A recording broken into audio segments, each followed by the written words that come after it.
Tried and Blue, a play on the phrase tried and true. The Erland Tried and Blue blog and podcast covers past and current successes that prove how effective and reliable our construction management services are. Welcome to the Tried and Blue podcast. I'm your host, Nicole Harrison.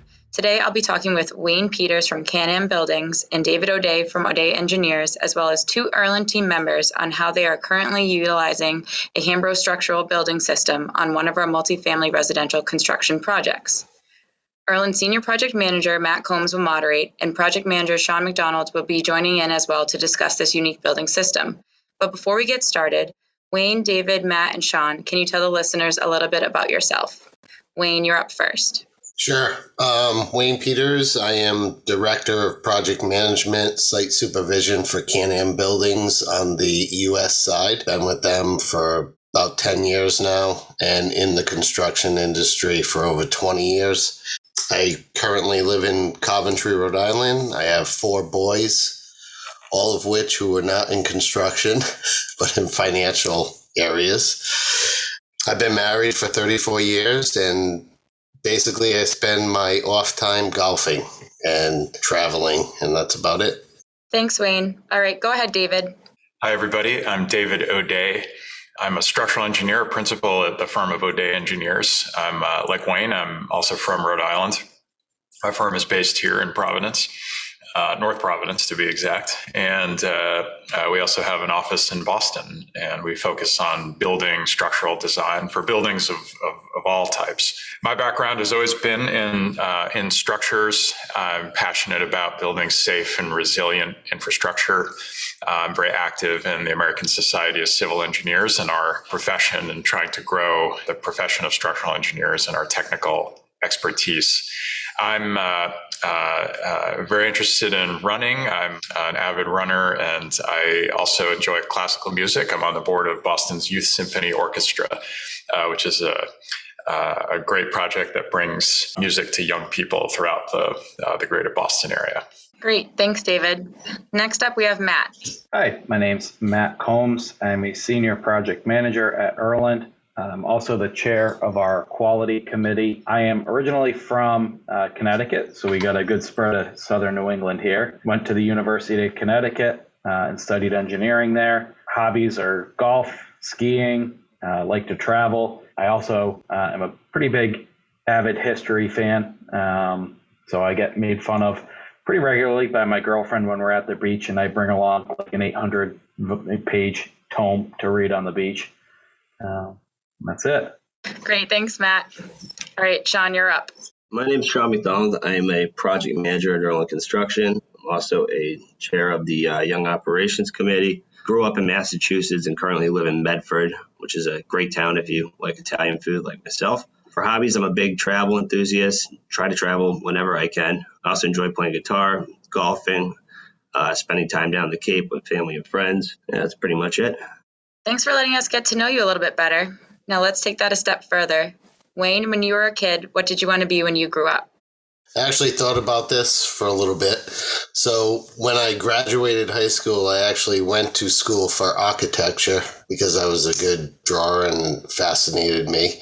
Halfway through that, I switched careers and went into law enforcement and was in that for a while, and pretty much ended up leaving there and going into construction, where I found a happy home and settled in as a project manager and really liked all the aspects of building buildings and seeing them completed at the end. And that's pretty much it. Awesome.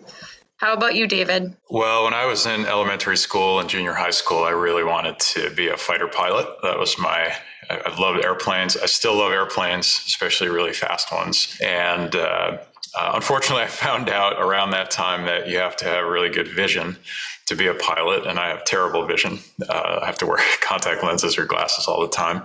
But one of the cool things about being a structural engineer or consulting engineer is you get to work with a lot of different clients. In addition to housing, which is what we're going to talk about today, I do a lot of work for a client that manufactures really fast airplanes, and I get to go to their factory and check them out and even ride in them sometimes. So got a little bit of my wish. Yeah, that's great. It's nice to still have that overlap some bit with what you previously thought you would do in your career to now. So Matt's been on the podcast before, so I was thinking about switching up his question. Matt, what is your favorite movie of all time and why? So I guess a little bit of an unconventional answer, because it's not a movie that you would think of as, favorite or greatest movie of all time. But I'd say Die Hard. One, it has a special place because it was when my mother went into labor. It was the movie that my parents were watching at the time. And then two, I think it's a great Christmas movie because it's based around Christmas time. So I always get to argue with my girlfriend about that it's actually a Christmas movie. So it's one of the ones that whenever you see it on TV, you have to just stop and watch it and have that debate. I knew that was the perfect question to ask you, Matt. Great answer. And last but not least, Sean, what did you want to be when you grew up? So when I was in high school, I actually wanted to be a musician, played in a band. That dream kind of fizzled out quickly. After going to college, I mainly focused on business and communications and economics and wanted to be either a sports agent or a publicist for film studios. So after college, I spent some time doing marketing and publicity for some film studios between Phoenix and Las Vegas before moving out to London to do financial advertising. Obviously, my whole family has a pretty extensive construction background. So moved to New York City after that and gave construction a shot, and I ended up loving it. Just loved having new challenges on every project and working with teams and just seeing a tangible result for all of your time and effort that goes into it. Just really exciting too, just driving past projects that you've worked on. And it's just been a great career shift for me. Great. Thanks, Sean. We could always have you back on the podcast, play the guitar a little bit for us or something. Love hearing these stories. I know as a kid, I had always gone back and forth between different occupations myself. It's fun to see where our paths actually led us, though. All right, let's jump into today's discussion. I'm now going to hand over the mic to Matt to moderate. So, Wayne, I just thought before we get into it, I was thinking about your career choices as a kid. I think you found the perfect middle ground. You went from design to law enforcement. I think construction's somewhere right in between. I think you got to have a little bit of knowledge of both. Yeah, I agree with that completely. So do you want to start off, Wayne, by kind of just giving people some background on what the Hambro system is, how it works, and what some of the advantages that you see in it?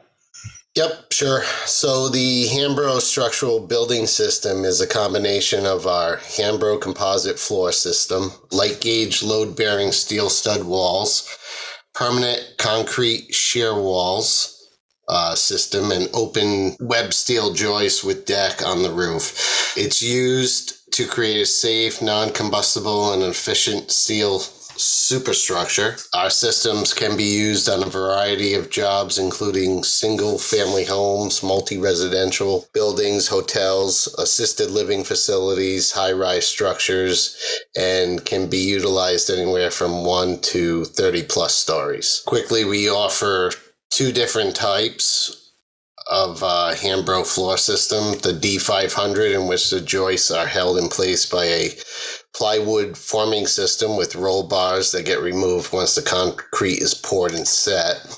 We also offer a MD2000 system, which uses a stay-in-place metal deck in place of the plywood forms.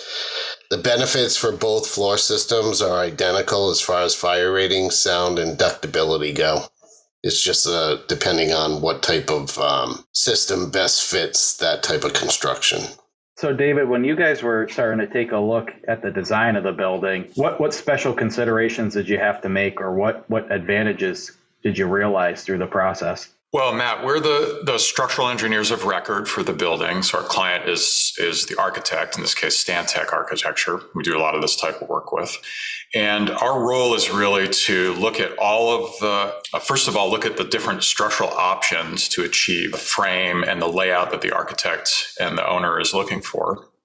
And then make sure that the loads from that structure, which for structural engineers, those are the weight of the structure, the weight of the floors, and all the stuff inside the building, and also the lateral loads, the wind and earthquake, and other loads that the building code prescribes for us, have a load path. They can make it from where the load is down into the foundation system. So we really have to put all the pieces together. When we're working with the Hambro system, there's a lot of key elements that you have to coordinate early on. As Wayne mentioned, it's a load-bearing wall system. So in that respect, it's similar to, say, a light frame wood structure, but with some big advantages. For one, the spans of the floor can actually be quite longer for a thinner structure because it's made out of steel. Secondly, the optimal placement of those load-bearing walls might be a little bit different than the way it is for a light frame wood structure, particularly since the Hambro system is a non-combustible structure. You don't have some of the same limitations with fire-treated construction that you might have, say, with a light frame building.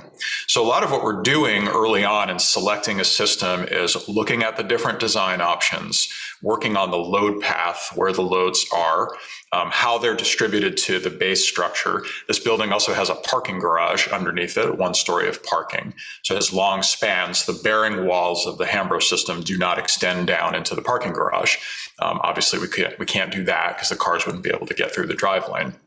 So we had to design a structure that could support those walls. In this case, it was post-tension concrete. All of this working together with Erland, with Canam and Hambro's great engineering team. Big advantage of working with them is that they have engineers on staff that really understand the system and the components. With the architect and mechanical engineers to understand where all the system elements are. And with your team, Matt and Sean, to understand constructability, that you could build this building and put all the pieces together for us in the field. Thanks, Dave. Sean, would you say, now that we're up pretty much on our second level of the Hambro now, how would you say things are going on site? What are you seeing as far as how things are going together? It's moving very quickly. We just started just over a month ago, and it's shocking every time we go out to the site and I see how much progress has been made in just a few days. So everything's been going pretty smoothly so far, I'd say. It's been great working with Canam. We're essentially meeting every 2 weeks now and kind of mapping out the next 2 weeks after that for deliveries and schedule. And we're just very collaborative experience so far working with them. So it's been great. Yeah, one of the things that I thought was cool in coordination was, so like David was saying, we have a concrete parking garage structure at the grade level. And so we have concrete shear walls there. With the Canam wall system, our conch shear walls are a continuation up above of that. So Canam actually made some templates for us so that all the bar would line up continuous when we were sticking our dowels in for the lower shear walls.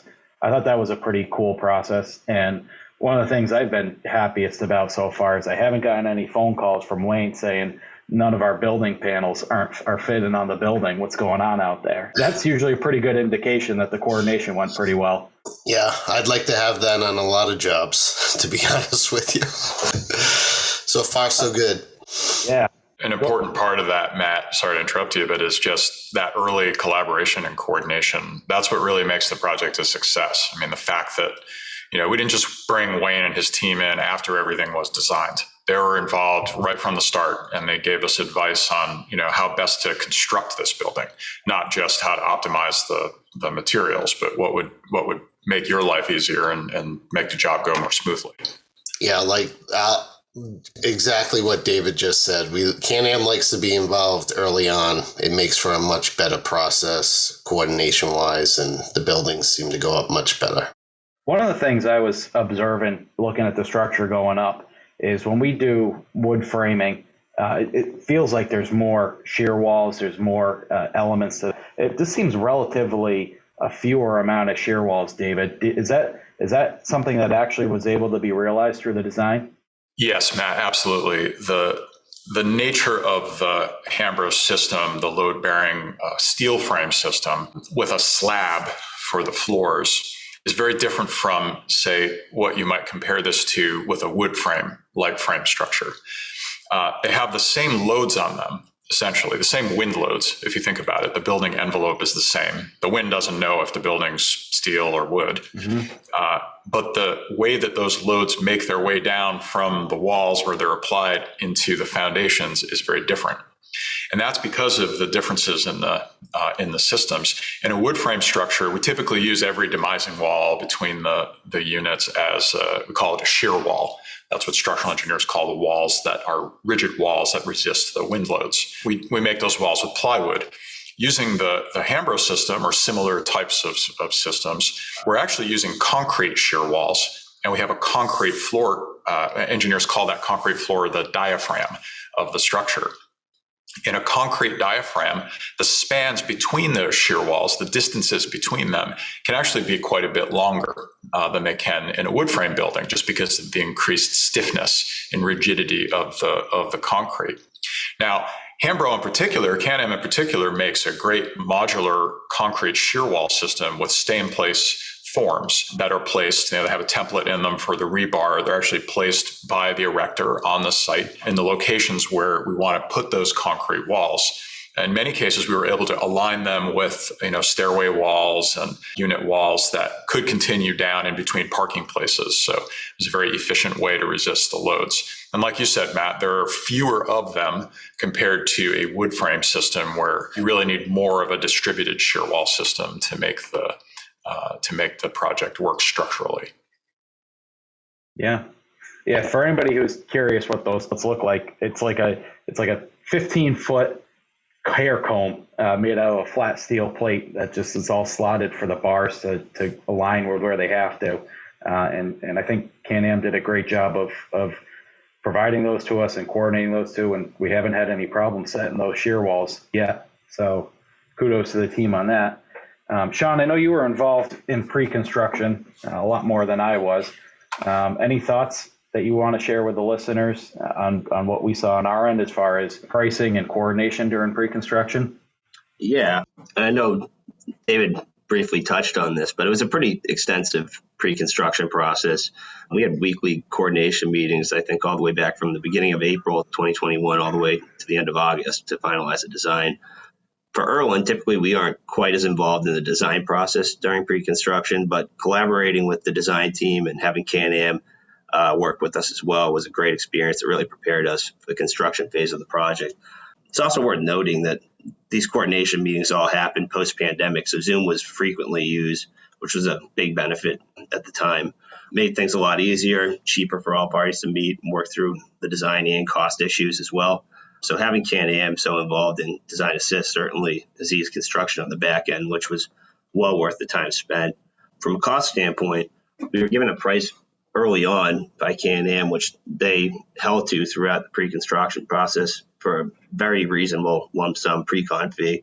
There were some minor adjustments in the overall price due to design changes that came up during design development, which was expected, but for the most part, that price really held. This was also during a time of extreme volatility when it came to material pricing. So it was a huge benefit knowing that the cost of the superstructure was somewhat locked in. And furthermore, just having the design team and ownership and Erland all buy into this design made it very productive. All the meetings moving forward, we were kind of working with a proprietary turnkey system. So it eliminated some of the competition aspects, but it really helped drive the design process forward and allowed us to prepare ourselves for the project.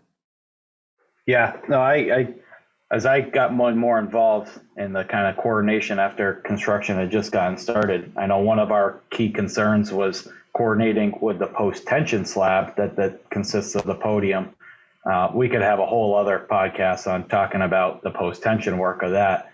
But one thing that we did do that I think has been successful is we laid out all the high points of the tendons on top of the slab, because Canam has these big kickers that they have to put up as temporary braces while they're erecting the walls. So there was a fair amount of coordination with that. Certainly there was a lot of coordination with the MEP trades. One thing that it just is kind of worth bringing up for any listeners considering a system like this, particularly good for an architect to consider, is the exterior walls sit on top of each other in this system. So there's a beam on top of the exterior walls, and in the corridor they're separated by the slab, but they also have a little beam on top of the walls. So sometimes people look to use those corridor walls in particular as a wet wall for plumbing chases. So we were obviously Stantec was involved early on with RWS, who was the MEP engineer, and we were able to assign locations for all the chases. So that hasn't been an issue. But I could see where somebody could run into an issue there if they didn't think about that.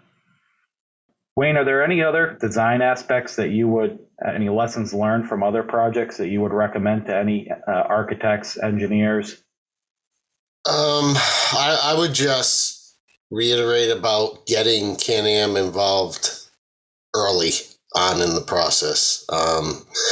It helps a lot. If we come in after the fact, it doesn't really work as well. We like to be involved early, and that's basically it. I mean, the system itself speaks for itself. It as you guys can see, it goes up fast. Once we get moving, it flies. Yeah, no, and there's another construction advantage that we're starting to see, which is when we do a wood frame project, we usually, for a safety perspective, we put an empty floor in between erection and letting the wet trades go in and start putting piping in, or the drywaller putting in the interior wall, starting to frame that. With the concrete slab in this system, we're actually going to start putting the interior framer in there sooner. So we're able to accelerate the succeeding trades a little bit quicker into the project, which that's certainly going to help push the schedule. Sean, anything logistically on the project that you can see, anything different than any of our other projects? Not really. I mean, it's not too different from a wood panel job. I mean, we still have a crane out there. We're taking deliveries for each section. I mean, just like I mentioned before, just meeting with Canam and kind of staying on top of the schedule and planning out all of our deliveries to make sure they're not taking up too much space and we can keep everyone productive is really what we just need to continue doing. But as you mentioned too, it's just great. Just the accessibility that allows other trades to begin their work has been a huge benefit as well. I mean, we're just getting into that now with interior framing just starting in a few weeks here. So yeah, nothing too different. Great. David, do you have any other thoughts on anything you want to share with the listeners? I'd say from a structural perspective, some key things to look out for if you're used to designing load-bearing wood frame structures, which a lot of times in this project, this is what we substituted the system for. You have to be aware of the differences of the systems, and you want to use them to their benefit. So for the Hambro system, you really, as a designer, want to take advantage of the longer spans you can get out of the system compared to what you might do with a wood frame structure, where it's beneficial to have a lot more bearing walls. So in the case of this, you mentioned, Matt, that we're using load-bearing walls at the exterior and the corridors. You can do that with wood too. You end up with pretty deep trusses if you do that, and it's not common in buildings that have fire-treated lumber on the exterior walls. It is, however, the preferred approach for this type of project with Hambro, because that span can easily be made with a fairly shallow truss and slab system. Now, the thing about that is you change the fundamental flow of forces through the structure. Now, instead of having more lightly loaded bearing walls with a higher frequency on the podium, which in this case, as we said, is post-tension concrete, the loads are more concentrated in fewer walls. So in this project, we have corridor load-bearing walls that have a very heavy load on them. The loads are also a little higher than wood because of the weight. The system's heavier because it uses a slab. So you get the benefits of the rigid slabs, but they also have more load on them. They have more dead load. So that's an important consideration. It will result in changes to the design for the podium. It's not the same podium for wood as it is for Hambro. It's different. You need to consider that in your design. You might need a thicker slab, or maybe if you're using a steel podium, you might need to rethink the location of your load transfer beams, make sure that they're in the right spot and you have a good span to depth ratio. So all of these things impact the overall design of the building. So it's important to consider these things early on in the process. Don't wait until construction documents to lay out the bearing walls. You should be doing this in schematic design and in design development, because in a bearing wall building, the walls are the architectural walls and they're also the structural walls. So that's always a source of coordination challenges on projects, and this one's no different. So those are some key things kind of lessons learned. We're looking at using the Hambro system for some other projects. One great thing is you can reach out to Wayne and his team, and they'll give you advice. They give you concepts and ideas to the structural engineer and the architect, so that if you're going to use Hambro, or if you think it's an option, you use it in the right way, so that it's optimized and the system makes sense. So you got me thinking a little bit about how you have more of the concentrated load-bearing walls. But for our owner-developer friends, there's some big hidden advantages in that, because they have flexibility down the road. If they ever want to go back and change the layout of the building for a different market need as things change, for long-term holders of buildings, that's pretty attractive to be able to change the layout of the building. Yeah, for sure. That is definitely an advantage of having more sparse layout of bearing walls. If in the future you want to switch to a different unit type, cut holes in the door, for doors or pass-throughs, combine units, it's a lot easier. Every renovation has challenges, but when you have fewer bearing walls, it definitely is a good thing. Mm-hmm. Wayne, I think we're also seeing you do have a lot of support on your guys' side throughout shop drawings and pre-construction and everything leading up to this. It seems like you have a pretty healthy team of engineers and people working back at your home offices. So I would agree with David that the technical support that we got was exceptional. I don't know if there's anything else you want to espouse on as far as your guys' capabilities and level of support you provide. We like to be very involved. So we have teams of engineers actually worldwide. We have detailers all the way into Romania. So we're pretty heavily covered on that aspect. So we have answers for questions right away, and we're always available for anything or to answer anything. One thing I'm looking forward to seeing is, my feeling is that this is going to end up being a pretty quiet product. It seems more robust than a wood structure. There's certain things we are challenged with in wood, in the elements for dealing with mold and microbial growth on the wood. Certainly they can lead to a little bit noisier of a building on your floor decks. I think that my gut feeling is that we're going to end up with a pretty sturdy, quiet product. Also, one of my favorite things we aren't going to have to do is I hate gypcrete. So I'm looking forward to not being able to do my first residential project like this style without having to do any gypcrete. I would agree with that too. With the Hambro system, it has documented acoustical properties. So I think the system itself has like STC up to 57 and ICC up to 30, which is a huge benefit as well. Yeah. Well, let me point out one other big advantage of steel frame structures in general over wood is they don't shrink. So this is a huge issue with wood frame construction that everyone has to keep in mind. As we build taller and taller wood buildings, and at Odeh Engineers, we do a lot of wood, mass timber, and light frame construction. No matter what it is, wood is an organic material. You can dry it out as much as you want in the factory, but it's subject to those variations of moisture and will expand and contract, often at odds with other building materials that don't like to expand, like drywall or brick veneer. Spot on. So I think it's a big, from a quality standpoint, having the precision and the tolerances and the geometric stability of steel and concrete. You always have you get shrinkage in concrete. It's not that concrete doesn't shrink, but certainly the floor to floor through height stability, geometric stability of the building is much improved.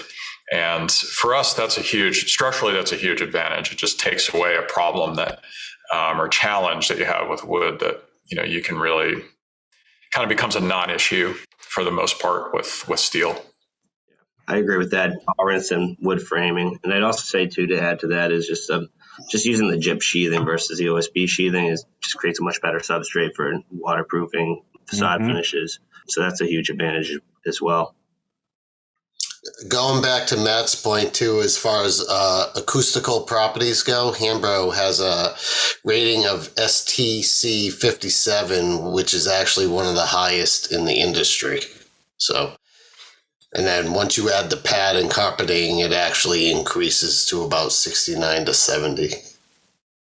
Pretty impressive. All right. I think we hit on a pretty good range of topics. I don't know if anybody had anything else that they were burning to share. I'll throw in one more. I also think just the large web openings that come with the Canam system is really helps for the MEP standpoint, just maximizing the duct openings, just really generous mechanical chaseways, which is going to help a lot in just moving the project along.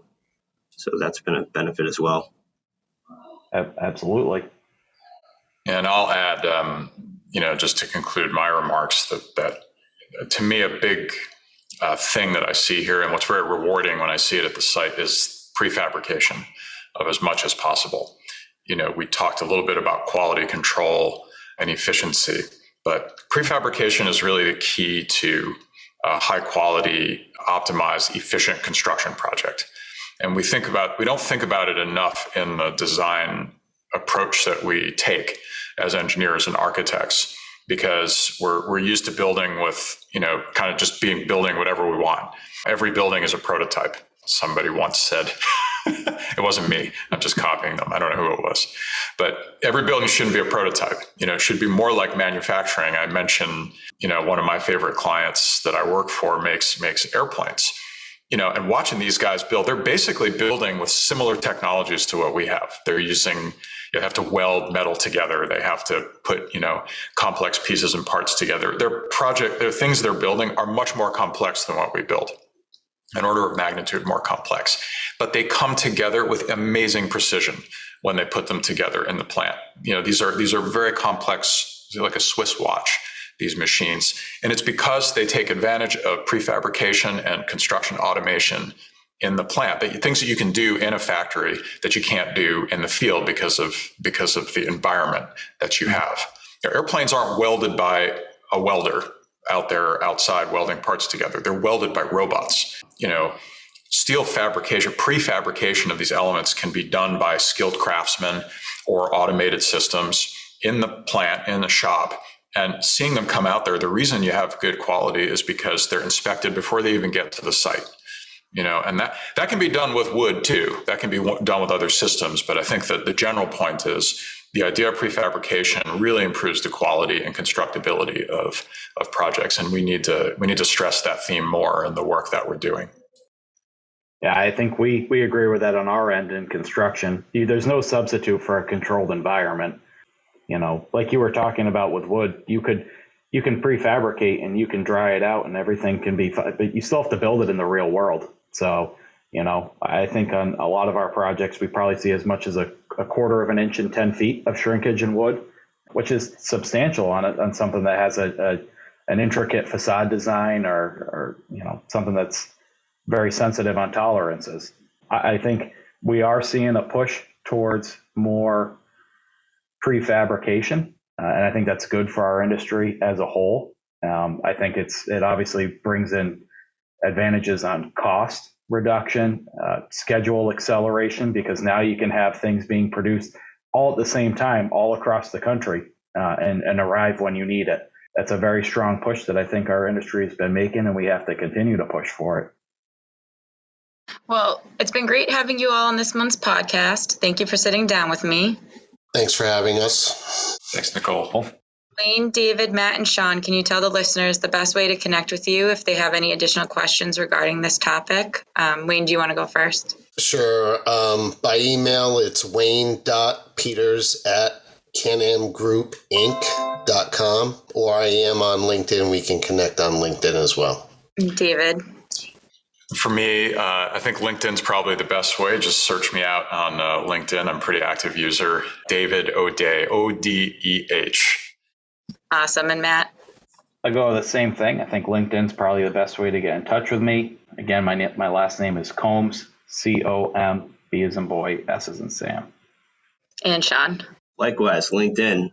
It's under Sean McDonald. Great. MC, not M-A-C. That's it for today's Tried and Blue. We hope you join us next time for another exciting sit down with other Erland team members and even maybe some special guests. Keep checking our website to tune in.